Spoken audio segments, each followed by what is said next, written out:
Hi everyone, welcome to my channel. I'm so glad that you're here. My name is Kim and today I want to talk with you about landscaping tips. I know that we're moving into spring and for some of us it does feel like spring, but for others of us we look outside and think spring is never going to come. But never fear, it is going to come. Warmer temperatures are going to be here soon. So for now, let's dream, right? So today I want to take you and just look at some different things. This is just going to be a quick and easy video, nothing too crazy. And I just want to show you some thoughts, some things you can think through as you are preparing for spring, some things as a homeowner that you can look at, and just something in the landscape, just things I look at and I see and I think about. So today is just going to be a very easy video and I'm going to take you outside. Let's go. Okay, first up, let's look at the plants that are coming out of dormancy. Okay, these are knockout roses. They lose their leaves in the winter somewhat. They hang on to some of them. But as the new leaves come out, you want to think about fertilizing. Fertilizing your plants helps them to get that jump start and be off to a good start before the temperatures start to rise too crazily. And so number one is fertilizing your plants that have just come out of dormancy, as well as your evergreen plants, like I have this gardenia here.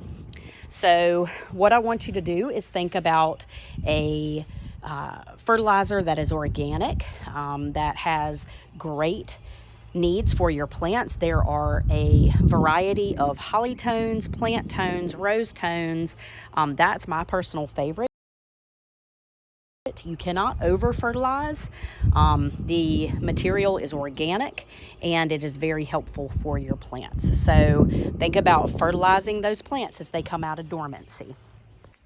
Let me back up and say you cannot over fertilize using the organic holly tone, plant tone variety. It's a great option. Let's move into grass. As the weather starts to change and the temperatures start to rise, the grass comes out of dormancy. So I have fescue grass, and so it is a cool season grass, which it sort of goes to sleep in the wintertime, but then it comes back to life in the spring and fall. It struggles in the heat of our summer. So as your grass starts to grow, you can go ahead and start your mowing maintenance plan. And so what you want to do is make sure that your deck is set to the appropriate height for the type of grass that you have, which for fescue, mine is 4 inches, 3.5 to 4 inches. We keep ours at 4 inches. If you don't know how to do that, you need to read your owner's manual of your lawnmower or your riding mower, and make sure that you set your deck appropriately. You do not want to scalp your grass. That does not do anything but damage your grass. Second, you want to think about a fertilizer.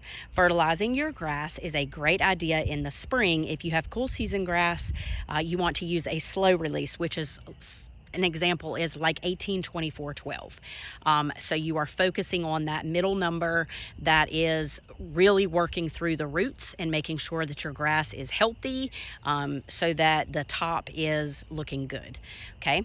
So the nitrogen is also high, but you're just really focusing on your root system. All right, and then when you do a mow pattern, try to change it up each time.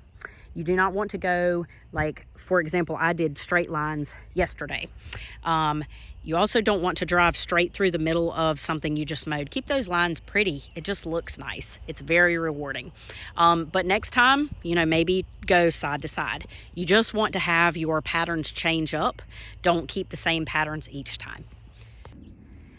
Next up is deadheading.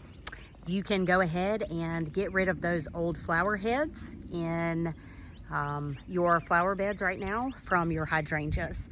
This is a limelight hydrangea, and so I'm going to go in and just cut them off.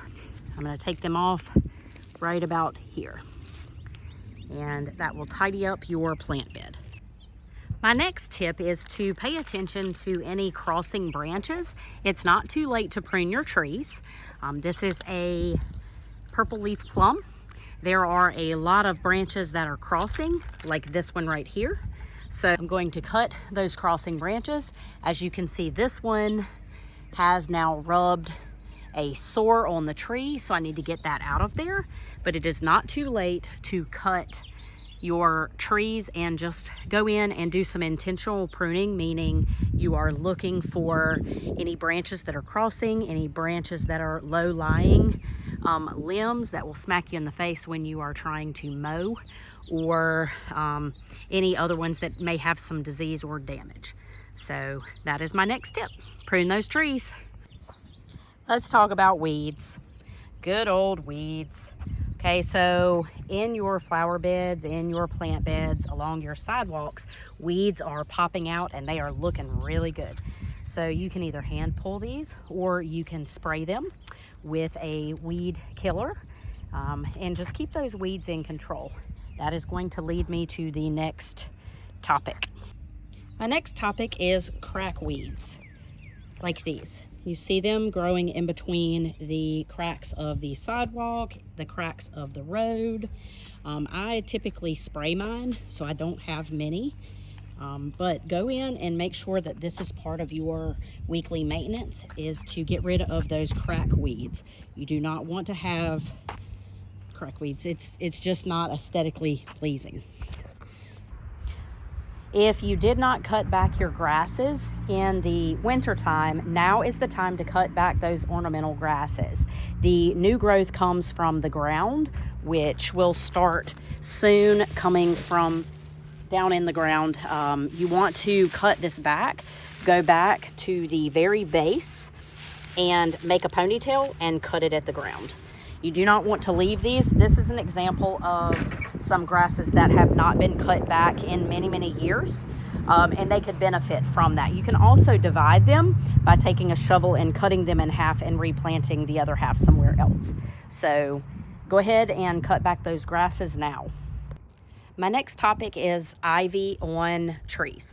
You want to cut ivy off of trees. Anytime you see it growing on any of your trees at your house, go along the base and just cut it off and pull the ivy down. If it is bigger than what you can already get, just cut it at the bottom, and that cuts off the supply of oxygen and nutrients and everything else to the plant, and will eventually die. You don't want it to go up and choke out your tree. Doesn't do damage at first, but eventually it does. So go ahead and get it while you can in control. My next topic is weeds in gravel areas. This is very easy to control, and once you do get it in control, keep it in control. This goes along with your regular spraying routine. You just want to make sure that you get rid of it, and it's a lot easier. You can go in and hand pull it again, or you can go ahead and use the chemical application of weed control to get rid of that. It's just a maintenance thing that you need to stay on.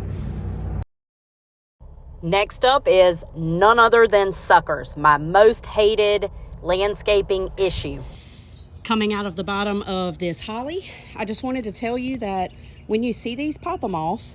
They are unnecessary, they don't look nice, and they take away from the aesthetics of the tree.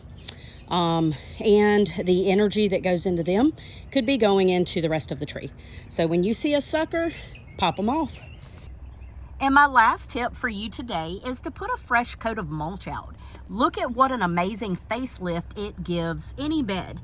I know I don't have a picture of what this looked like before, but just having a fresh coat of mulch just makes your plants pop. It's so nice, especially with the spring flowers that are coming out. It's just a great idea. You can use hardwood shredded, pine. You can use pallet mulch. I'm going to do a video on mulch next, so I just wanted to share this with you. All right, I hope you have enjoyed these tips. The one last tip that I want to say to you is to get outside and enjoy the beauty of everything coming awake from spring. It's one of the most magical times, and it's sort of symbolizing a new beginning. When everything was asleep and it's just coming back awake in nature.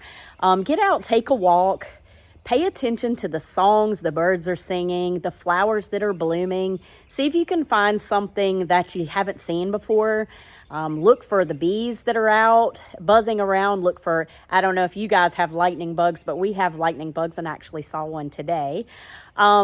just look at the blooms that are coming out, and the new growth and the regrowth. And, I hope that this helps you so much. I hope you enjoy the rest of your day, and I look forward to seeing you again soon. Take care, everybody.